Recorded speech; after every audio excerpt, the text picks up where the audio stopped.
আমি এই কবির নাম নেব না, এটি নাস্তিক, এটি মোরতাদ। আমি বলেছি আজানের মধ্য দিয়ে বেশ্যার আওয়াজ তো শুনবেনই আপনি, কারণ ছাত্র জীবন থেকে নিয়ে পরিণত বয়স পর্যন্ত ওই সব আওয়াজ শুনি চুলের চুলগুলি পাটের মতো সাদা হয়ে গেছে।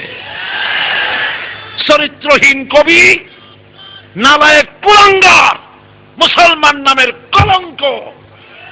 তুমিও কবি, আর আমার জাতীয় কবি কাজী নজরুল। তুমি ফজরের আজানে বেশ্যার আওয়াজ পাও, আর আমার জাতীয় কবি তিনি বলেছেন মসজিদেরই পাশে আমার কবর দিও ভাই, যেন সকাল সন্ধে মুয়াজ্জিনের আজান শুনতে পাই।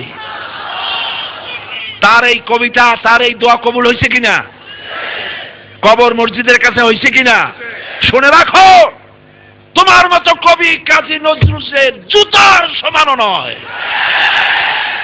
কাজী নজরুল মুসলমান, আর তুমি